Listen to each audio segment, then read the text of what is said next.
পশ্চিম মেদিনীপুর জেলার বেলদা থানার অন্তর্গত রানীসরাই এলাকায় শনিবার সকালে এক মর্মান্তিক সড়ক দুর্ঘটনায় আসানসোল করুণাময়ী হাউজিংয়ের 4 জনের প্রাণহানি ঘটেছে। জাতীয় সড়ক 16 একটি প্রাইভেট কারের সঙ্গে লরির মুখোমুখি সংঘর্ষের ফলে এই দুর্ঘটনা ঘটে।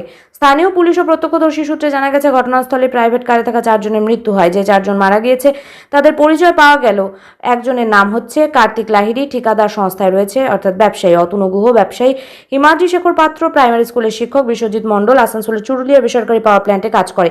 এই 4 জনই আসানসোলের করুণাময়ী হাউজিং এর বাসিন্দা। পুলিশ জানিয়েছে, শনিবার সকালে একটি প্রাইভেট কার খড়গপুর থেকে দীঘার দিকে যাচ্ছিল। রানীসরাই এলাকায় পৌঁছানোর সময় গাড়িটি নিয়ন্ত্রণ হারিয়ে লেন ক্রস করে বিপরীত দিক থেকে আসা একটি লরির সঙ্গে মুখোমুখি ধাক্কা খায়। সংঘর্ষ এতটাই প্রবল ছিল যে প্রাইভেট কারটি মুহূর্তেই দুমড়ে মুচড়ে যায় এবং গাড়িতে থাকা 4 জন আরোহী ঘটনাস্থলেই প্রাণ হারান। নিহতদের মধ্যে একজনের পরিচয় নিশ্চিত হয়েছে, তিনি কার্তিক লাহিড়ী, যিনি একটি ঠিকাদারি সংস্থার মালিক ছিলেন। বাকি 3 জন নিহত ব্যক্তি দুর্গাপুরের একটি ঠিকাদারি সংস্থার একজন মালিক ও 2 জন কর্মরত ছিলেন, তবে তাদের নাম এখনো প্রকাশ করা হয়নি।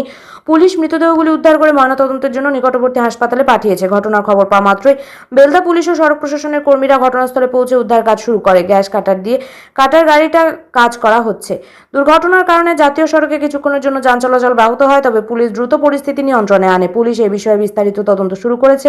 স্থানীয় এক বাসিন্দা জানান, সকালের দিকে হঠাৎ একটা বিকট শব্দ শুনে আমরা ছুটে আসি। দেখি গাড়িটি পুরোপুরি ভেঙে গেছে আর লরিটা রাস্তার পাশে দাঁড়িয়ে। এত ভয়ঙ্কর দৃশ্য জীবনে কম দেখেছি। এই ঘটনায় এলাকায় শোকের ছায়া নেমে এসেছে ও দুর্ঘটনার সঠিক কারণ উদ্ঘাটনের জন্য তদন্ত চালিয়ে যাচ্ছে পুলিশ।